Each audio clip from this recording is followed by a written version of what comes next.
Flotilla. Wait, it hasn't gone. Start over. God damn it. Go ahead, yeah, go.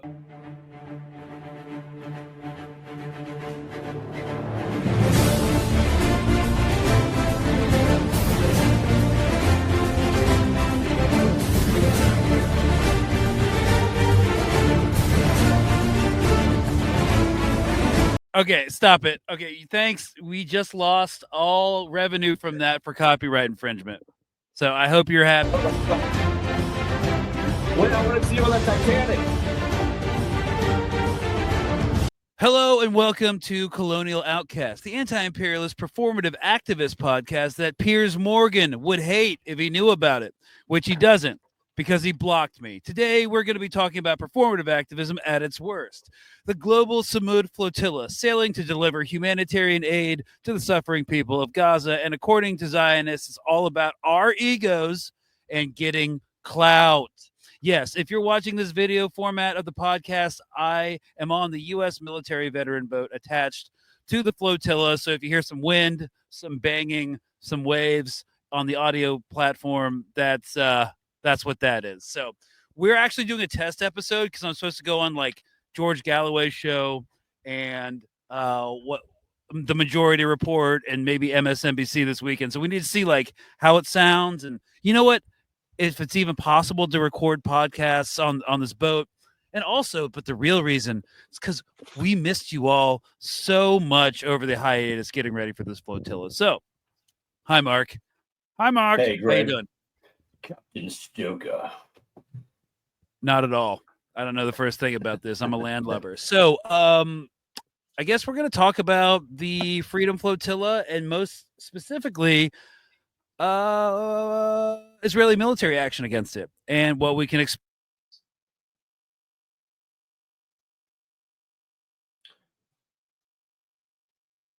You cut out.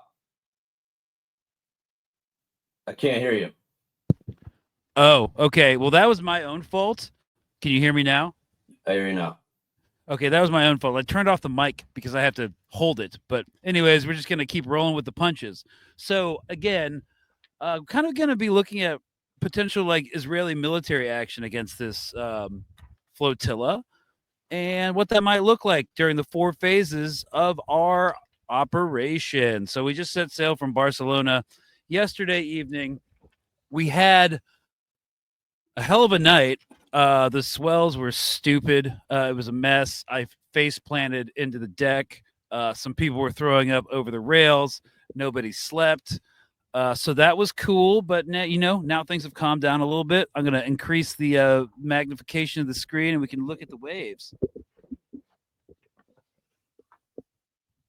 Yeah, look at that. Pretty serene.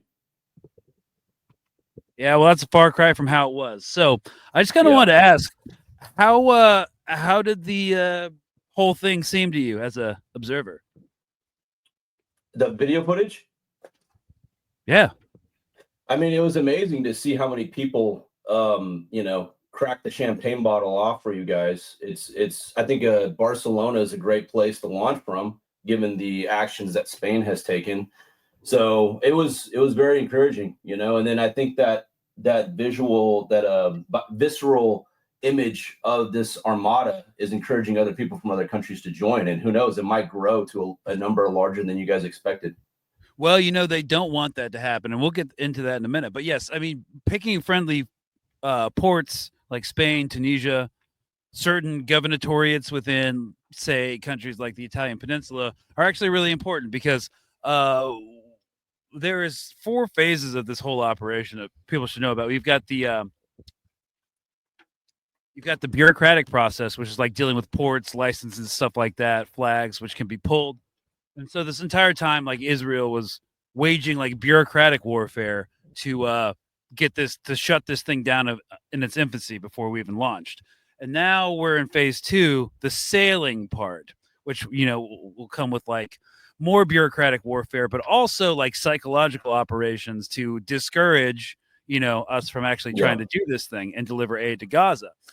Phase 3 would be interdiction, whether they try to interdict us off the coast or not, which, of course, they will definitely try and probably, well, I don't want to discourage the troops, but, hopefully we get there with a good amount of ships, but we'll play it by ear. And phase 4 is delivering aid to Gaza. And we all remember what happened to the World Central Kitchen. So those are kind of like the 4 phases that we're concerned about and talking about. Yeah. Yeah. What's to tell me about the bureaucratic interference that you guys have seen so far, and tell me about the psychological warfare that they've already played.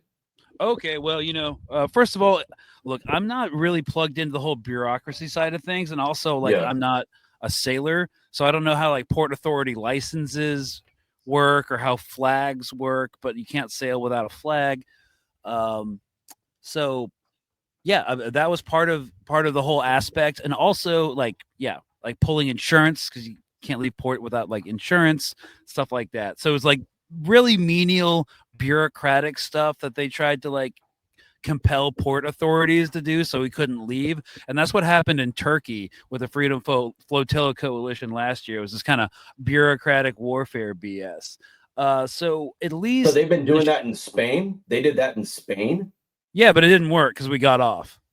But like yeah, we were, and plus, isn't Spain not really friendly to Israel? So why would they even cooperate? well, they still tried. Now that nevertheless, they don't really have any shame. They'll try to pressure whatever they can. So basically, yeah. Now that we were actually like really anxious about getting off as soon as possible because the longer you wait at port and for weather to clear, the easier it will be to sabotage this whole thing legally and bureaucratically. So we cleared the first hurdle. Now there's a second flotilla coming that we're supposed to meet en route coming from Tunis, the old port of Carthage, and then another launch point in the Italian peninsula. So we still have those bureaucratic obstacles, but like getting there is the hard part. I'm then sure Italy and Greece, Italy and Greece are supposed to join you too. A few dozen. Yeah, we're just playing it by ear. Like they want 50, but I'll be happy with just like 18. Where are you at right now? 12? No, we got more. I mean, some fell out during the night, but that's to be expected. So I'm just gonna keep plugging along. And guess what? Like the first phase of the psychological operations have begun with your favorite idiot and convicted terrorist, Itamar Ben Gvir. So 1 second, pulling this up. Bam.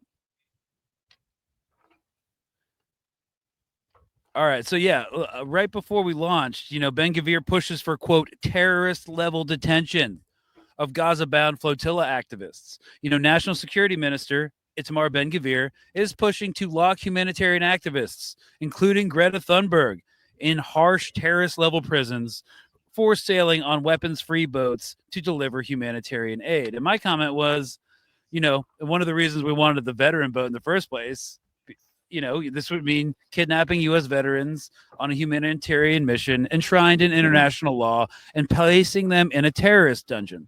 And I would remind the minister that he's the only person in this conversation who has ever been convicted of terrorism in Israel. So that's like that's really high bar, Yeah. So that's like the first phase of psychological operations that we're seeing. They're kind of being really quiet about it because if I were them, I'd just wait and hope this thing fails on itself. But if it doesn't, and we're able to sail out of Tunis with more ships, that's when it's really going to begin. And I wrote a threat assessment for the Security Council, and we could expect anything from what they do to journalists in Gaza. It's where they actually call the journalist's phone number and try to dissuade them from doing that. I don't think they do that with the activists or the journalists. I think they do that with ship's captains, calling them directly. Anything from that to actually parking a missile cruiser next to the flotilla and just escorting us in or harassing y'all with drone swarms. Yeah, I mean that's happened before. So there's a lot of different aspects of psychological operations. And honestly, though, I'm not sure if they'd want drones loitering deep in international waters. That's going to come closer to the shore, because they do have to be refueled or recharged depending on the model. So yeah, and a lot of threats of long-term detentions clearing out women's prisons to accommodate all the women on the women's boat, because there's also like, a vet's boat, a women's boat, doctor's boat, stuff like that. So yeah, good guys. So how's everybody's morale right now from what you've experienced? I mean, our boat's solid. Yeah. Is it pretty relaxing? I mean, there's got to be some serenity to it. It's not really that relaxing. Like, why? Well, hang on. You see that boat there? Yeah. That's the size of a lot of these boats, and that's kind of small for people who've never been on like a long sea voyage. So they're kind of nervous. It's kind of a shock to them a little bit. Well, it was a shock to me. Last night was very challenging. Again, like nobody. Well, because the swells were so crazy. Like no one slept. People were like throwing up over the side. So it's like seasickness kind of going on. Oh yeah, everyone's seasick. Even the crew, like the actual sailors. Yeah, it was real gnarly last night. So, but you know what? This is what the movement requires of us. So we're just gonna take this one day at a time. Yeah, I mean, I'm sure it also gives them a lot of time to reflect. You know, when you're away from society or away from, you kind of reflect internally on why you're doing this. And then you just have the ocean, and you have the sky above you to kind of think about everything. Think about the humanity. Think about the planet we're trying to save. Everything, right? I mean, it is nice being out of the city for a change and not seeing any other humans except for one of these boats between us. The flotilla right now is pretty dispersed at the moment, so I can see the other ships in the distance, but you really need binoculars. I got some like 10 by 50s to really see what they are. Yeah. Did you bring a pipe, like one of those old captain pipes at all? No. You mean the bosun whistle? Yeah. Yeah, no, I didn't lean that hard into it. Oh man, you should have.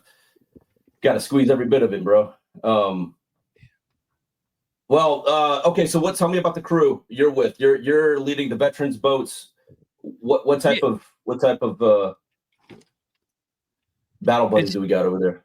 It's just like a small like schooner with like 3 masts, and it's got like 8 berths, so we've got like almost 12 people on this ship. So not everybody can be sleeping at the same time, which is fine because we got like night watch and other like crew drills and stuff to do, and other responsibilities like cooking in this thing's a nightmare because it's like shaking around and you're trying to like cut stuff up. And I've had no experience being a ship's cook, but we're taking that in rotation. So I just had curry lentils before we got on here. Have you guys thought about role playing like you're back in World War II at all? Just to make it entertaining. That's what I'd be doing. I would have brought, again, you're like fucking up a lot of the boxes you should have checked. Captain's pipe, tobacco, role playing, all that stuff you could be doing right now to keep the morale up. Just saying. So what type of MOSs do we got with you? So we got a SATCOM, we got a general communication specialist, got a helicopter mechanic / marine drill instructor. We've got a medic / nurse. We got me. What else we got? We got a pharmacy tech. Okay.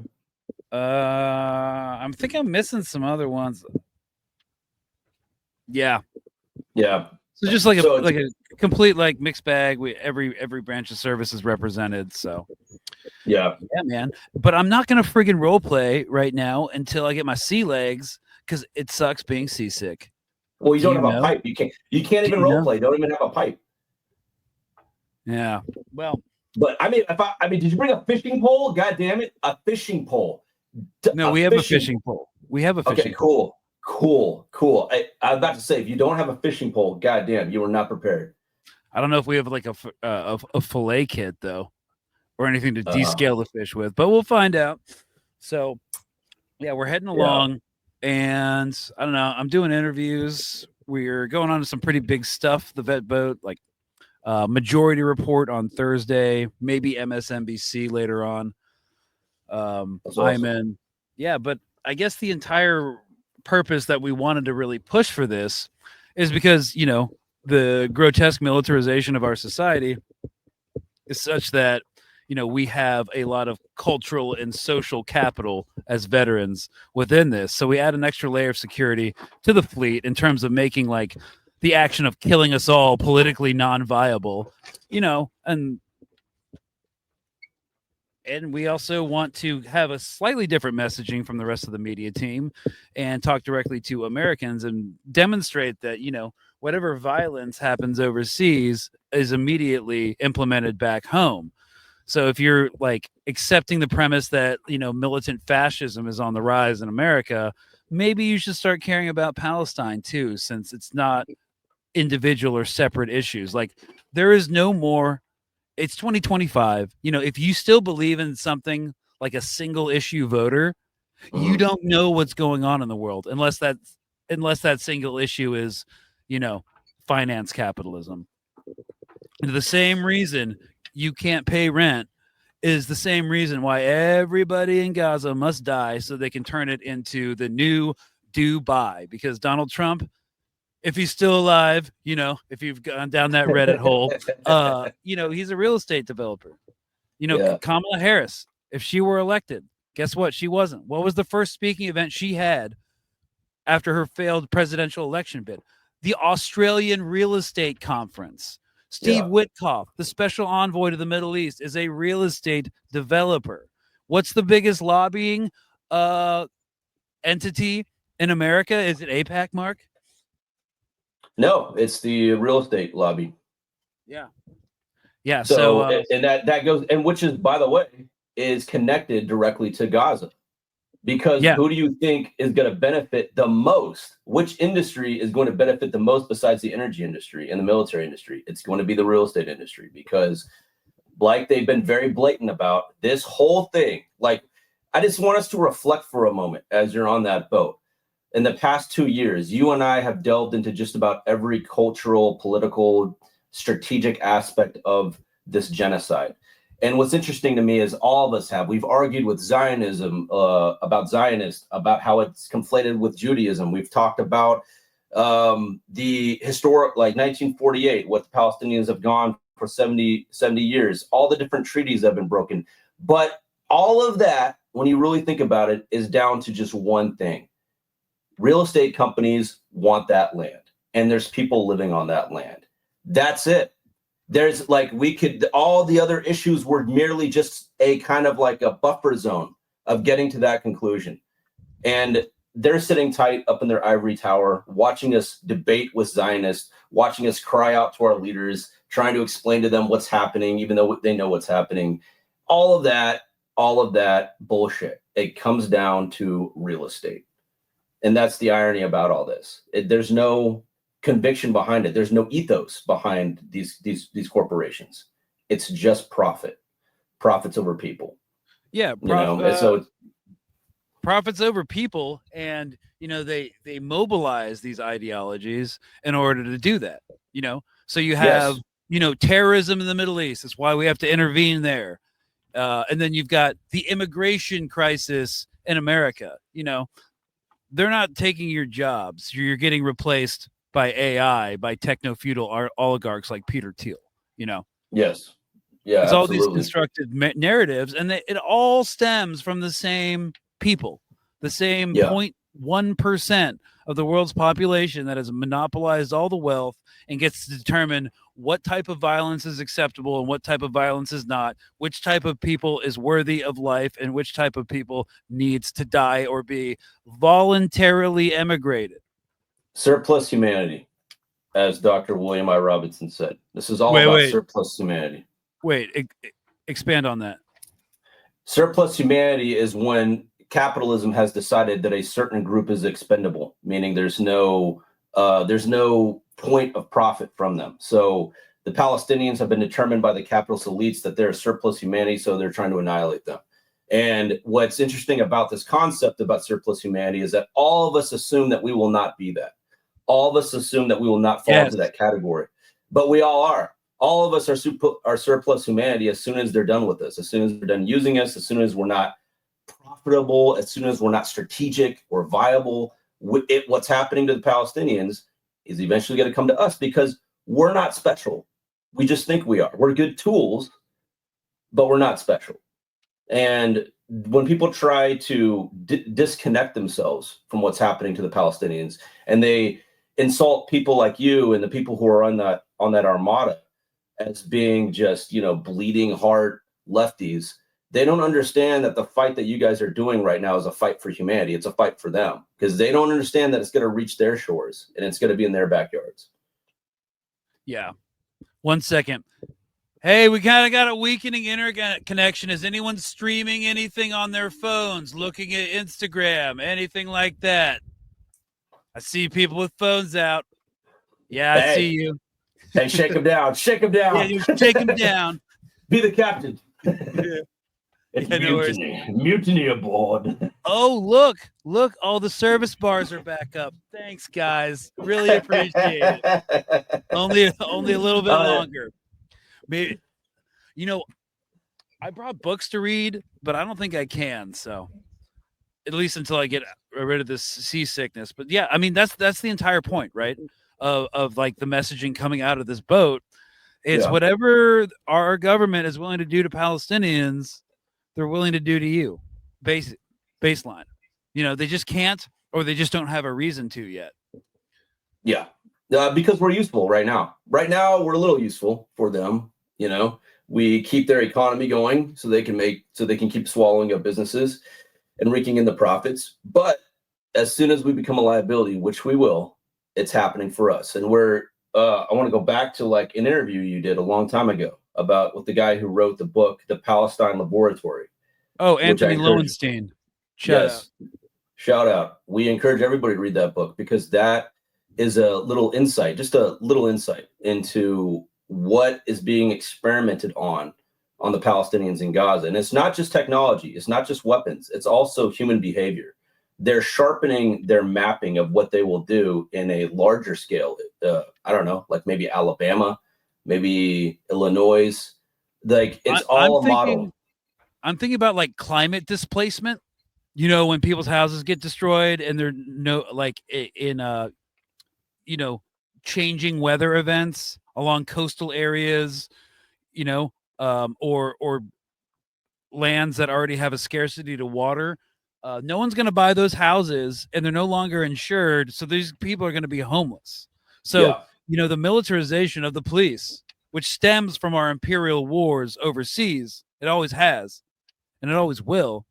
That is the climate plan. That's the student debt plan. That's the homelessness plan. That's, the privatization of water plan.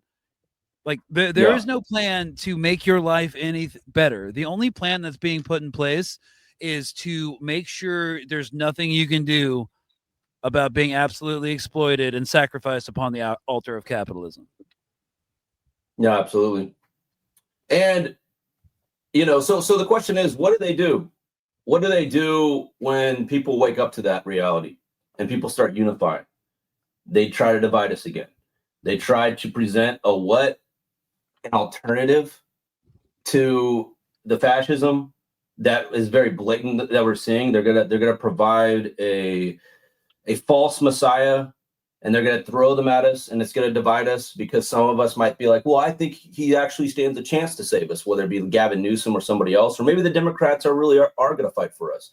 And then they carve away the solidarity with these division tactics by offering hope, and then the people who latch on to that false hope, and it pulls them away from our revolutionary body that knows that we're not going to be able to vote our way out of this. Yeah. I think people just want a reprieve, though, which is unfortunate. Yes. So, I think it's cope. Yeah, it is a hard cope.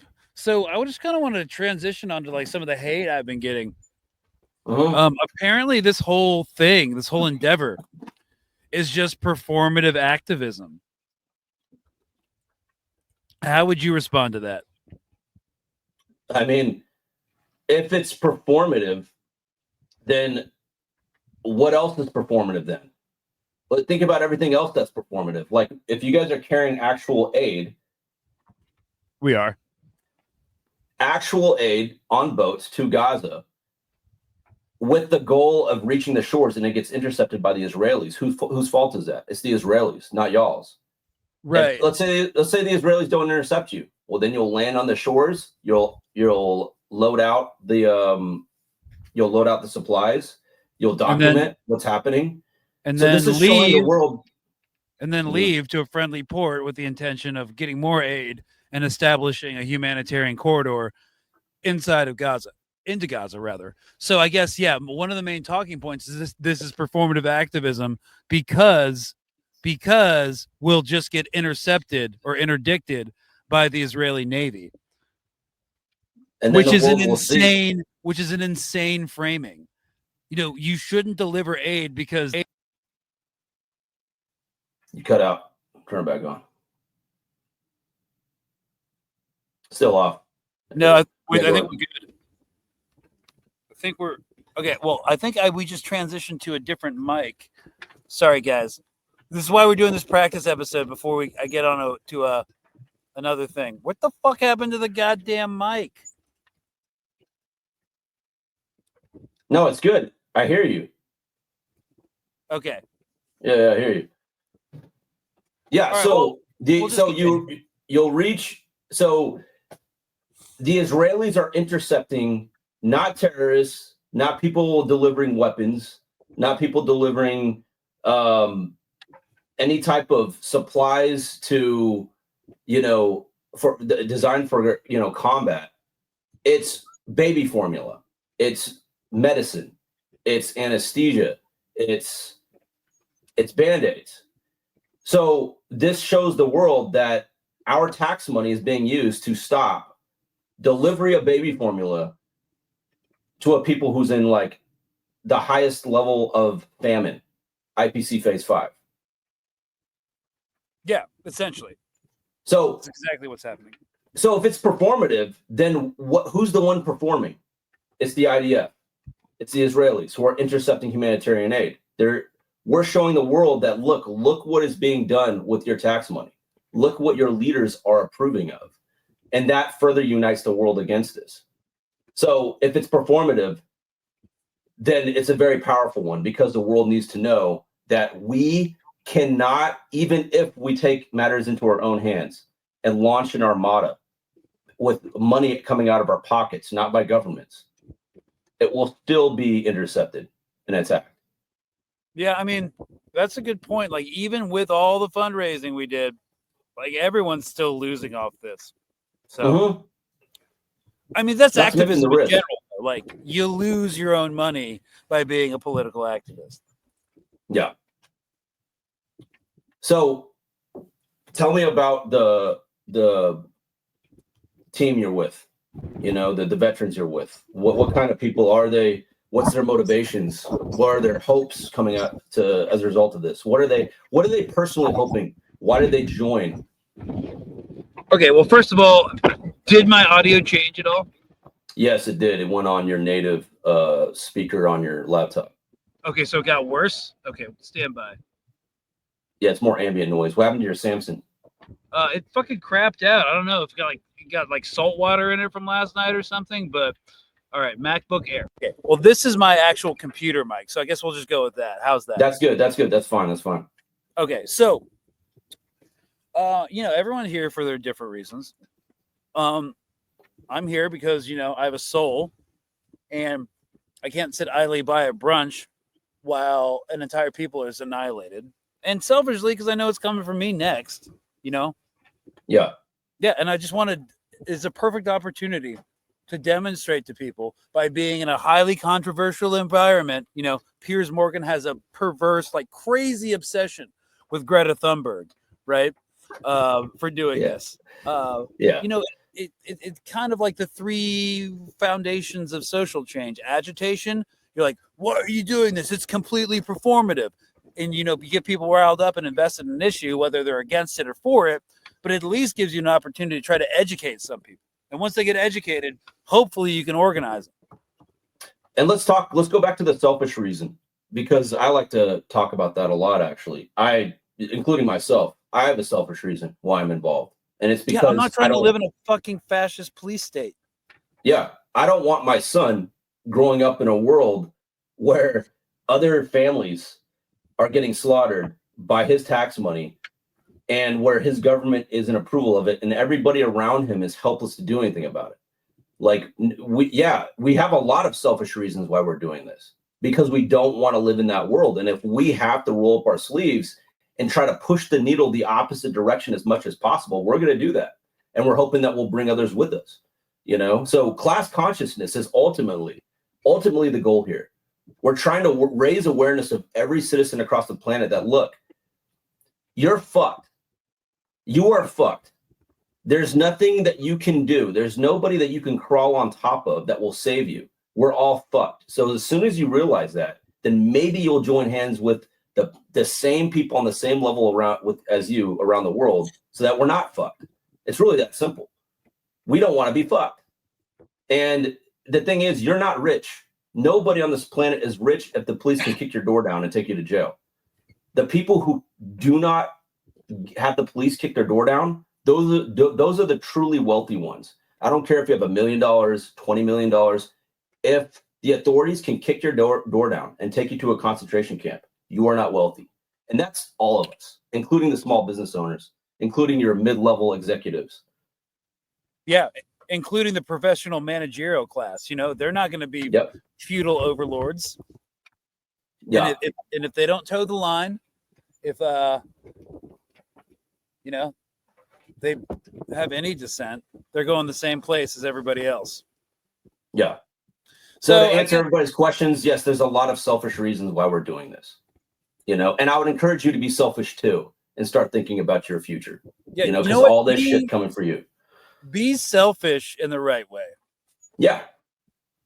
You know? Be selfish in a useful way. So going on with this, you know, talking about performative activism, just because we're going to get interdicted, we've talked about like the potential of like psychological operations and threats and drones and calling captains and activists and threatening them, or, you know, parking a warship to guide the flotilla in, just to have this like large monolithic deterrents that will be like hurling abuse over loudspeakers at other ships, you know, calling them on VHF radio, you know, basically clogging the space with like obscenities and stuff, you know, that they do. There is the actual interdiction process. So this is where it kind of gets like kind of spicy, because they've never run like a large scale naval interdiction before. And this is presupposing that all the ships get there on time, which may be difficult to coordinate, but we'll take that one step at a time. Yeah. The interdiction process is done through Sciatet 13, which is kind of like the Temu Navy SEALs. It's like they're Navy SEALs. And, you know, if you knew anything about me and Navy SEALs, calling them the Temu Navy SEALs is a diss. Quite a diss. But at least they're more disciplined than the IDF conscripts that, you know, are in Gaza getting, you know, IED'd on the reg right now during their invasion of the Gaza City.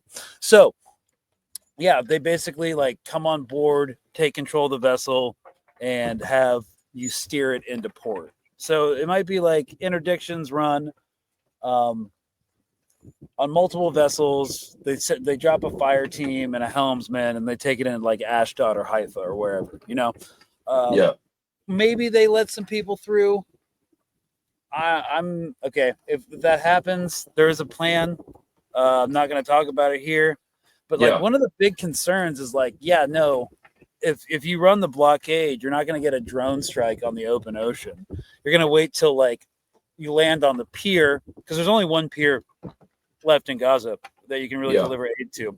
So if I were them, based on what they're already doing, I would just bomb the pier and then run the aid to shore on dinghies from the larger boats. No, but like the most dangerous part for like anyone involved in this mission would be, if it's not point of interdiction, it's point of delivering aid, because they could easily just claim they were Hamas, like the World Central Kitchen convoy, where they, if you recall, last summer, they directly targeted 3 different aid trucks, cars, actually. I'm not sure if they were carrying aid because they were like sedans, but they're carrying the World Central Kitchen workers, their security escorts, and their local fixers and guides. So that was pre-coordinated with the Israeli military. You know, they're like, these are our cars. This is where we're going to be. This is our convoy formation. The IDF's like, cool. Not only that, they were all white cars with black tape that spelled World Central Kitchen on top. Yeah. So I don't know if you've ever seen like a drone ISR feed. Like even under thermals, it's black and white. So there's no way they didn't see that lettering because they can zoom in on a cell phone from insane amounts of orbits. They have like crazy amounts of sensory equipment. So like everybody in that tactical operations center who blew up the guys from the World Central Kitchen saw World Central Kitchen on top of the car. It was pre-coordinated with the ground commander where it happened. And still, both the drone pilot and the targeting officer was like, yes, send it. Yeah. So there is a precedent for, if you're delivering aid into Gaza, you're going to get hit with a drone strike to deter anybody else from ever doing it again. And so that's another main security concern for this. So kind of as the vets go, we wanted to do some messaging around that to call it out. And I just want to point out in the World Central Kitchen, there was an American who was killed in that. He was a Canadian originally, and he became an American citizen. Yeah. And that was brushed under the rug, just like the USS Liberty. Sure was. They didn't talk about it. Just like everything else. But no one knew he was there. So we are on the veteran boat are trying to not make that mistake. We're being like, yo, we're here. Okay.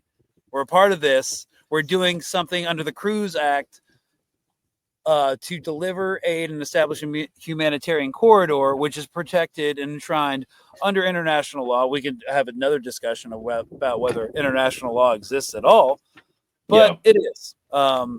So that's what we're going to try to attempt to do, but that's another flashpoint of danger for the ongoing operations. And of course, we want to call it out now and get people thinking about it in order to try and make it politically non-viable for them to do that.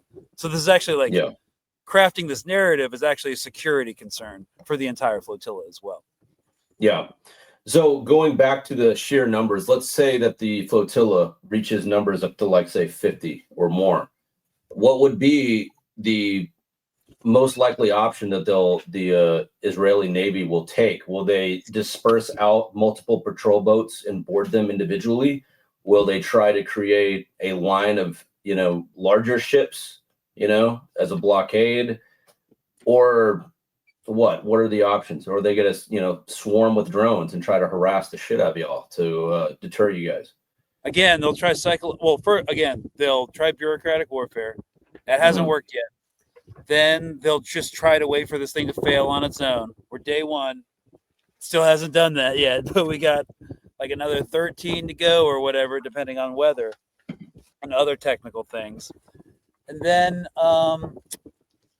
they will try to interdict. And what does that look like? I don't know. Is it going to be 50 ships? I doubt it. I'd be happy with like 20. That would be all coordinated coming in at once. I'd prefer that to a sloppy 50, but we'll see what happens. No, Israel has the world's 49th largest navy. Okay, they've got like 60 boats in total. 5 of them are submarines. They've got like 7 to 8 actual corvettes, like missile cruisers. They don't even have any capital ships, and they've got 45 patrol boats of varying sizes.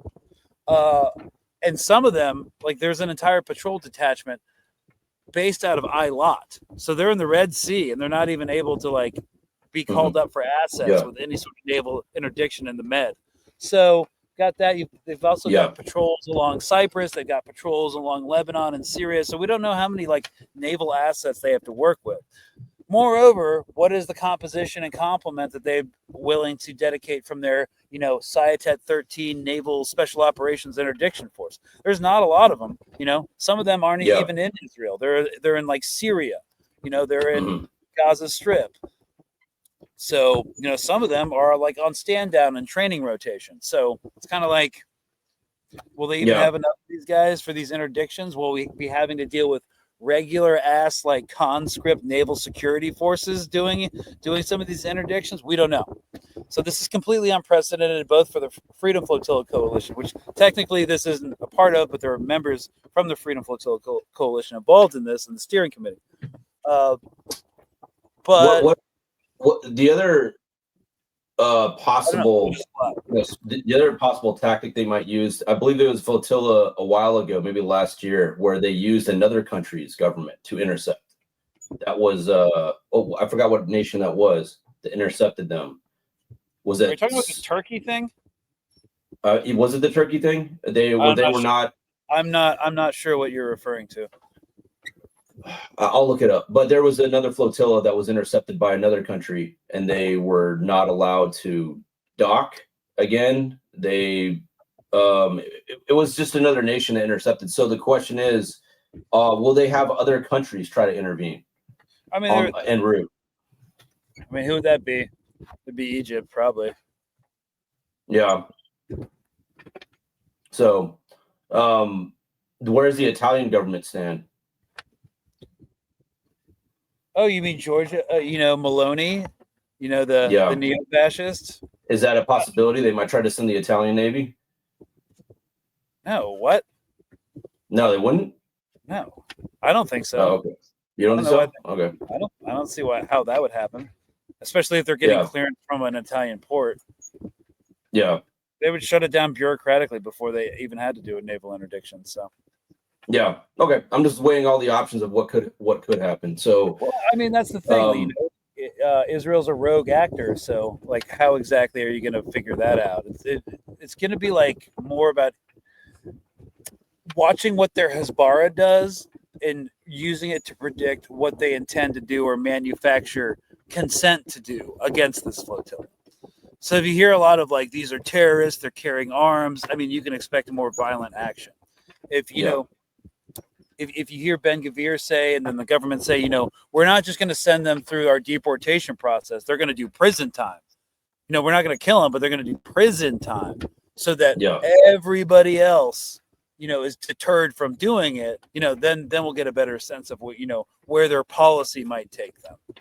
But again, right now they're pretty silent on it because they're just waiting for this to fail on its own without having to get directly involved with it. So your course is 1650 nautical miles, roughly, about 1600 nautical miles. How far are you along in the journey? We're around Palmyra. Like, we can see Palmyra like right in the distance. Okay. So the Balearic Islands. Yeah. It's only been one day. We got a lot of days left. So. Yeah. What's your projected time frame? How long it will take? Ooh, that's hard to say. Like, this entire operation, we were advised to just allocate a month to it. A week of training, 2 weeks of sail. I think that's way underselling it, and then a week of detention. So an entire month.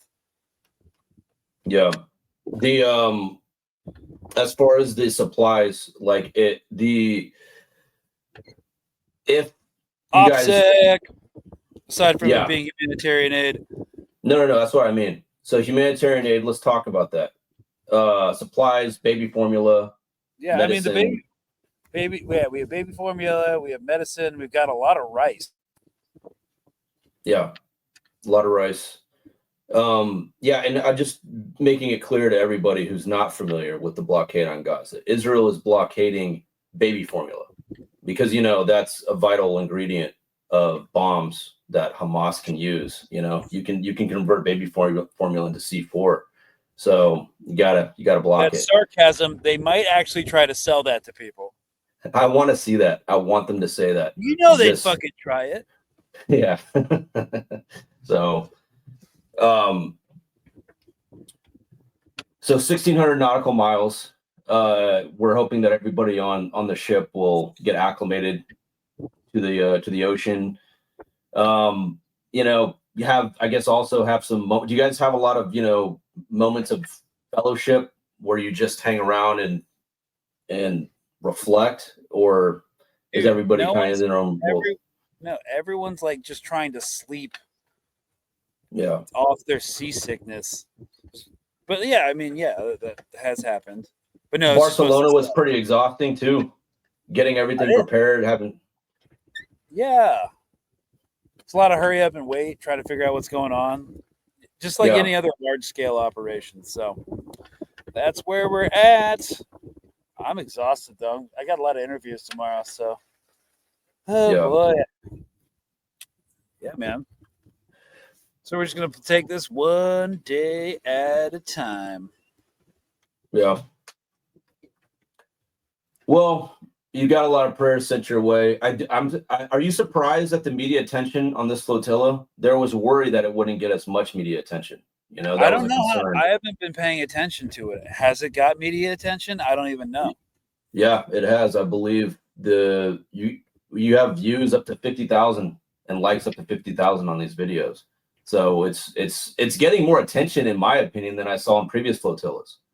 I didn't see that many likes and views, so maybe I was just out of the loop on that. But it appears that this one's getting a lot of attention, which is good. I think it would be good to get to know the veterans who are on board, so more Americans can know that there are veterans on this armada. Yeah, we got a media strategy for that, and we're going to really push that, and also intersectionality, how this is connected to ICE and stuff like that. Try to get some liberals on board and radicalize them into the correct politics. Hard sometimes, but I think this thing could do it. Yeah, well, you know my opinion on that. You're barking up the wrong tree, but hey, you all do you. I was about to say, probably the most biggest advantages of being out there in the ocean that you're probably enjoying is you can look around. There's no liberals. You take a break from Austin, man. Not a single Starbucks in sight. It's true. Not a single liberal out here. Well, I think that's my piece, man. Yeah, bro. Got some water behind you. Yeah, sun's setting. I think I'm gonna go chill and try to sleep before tomorrow, and I got a bunch of media stuff. So, yeah.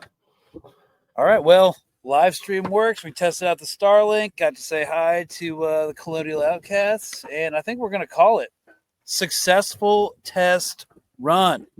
It was. Yeah, good internet, man. Good internet. And just for the record, man, you're giving me fucking anxiety, but I'm proud of you. Yeah. I want to whoop your ass. I want to whoop your ass at the same time for doing this shit to me, but at the same time, I'm proud of you. Man, I used to be in the Army. I've done dumber shit for worse reasons. So same. The last of it. Same. Yeah. All right. Cheers, guys. Well, I don't know. I'll see you around on socials or in interviews. Maybe we could do an FAF if there's nothing else going on the boat. It's a pretty boring existence so far, so we'll find some way to make it fun. It's just not fun because I haven't slept in 3 days and everyone's seasick. So next time I see you, though, that's gonna change, and I'm gonna bring the positive energy or something like that. That's fine, man. I don't know. It's fine. You're good. But listen, if you make port somewhere before that episode, you better get a captain's pipe. Okay? Cob pipe. You mean a bosun's whistle? Yeah, or a cob pipe. You can either be an actual pipe. Yeah, an actual pipe. I need to go to bed. Fuck. Okay. Yeah, with some good vanilla tobacco, and I'll bring mine. We'll do it together. We'll role play we're like captains on a ship. So, anyways, man, you get some sleep, bro. All right, and I'll see you guys on the next one. Cheers, y'all. Cheers.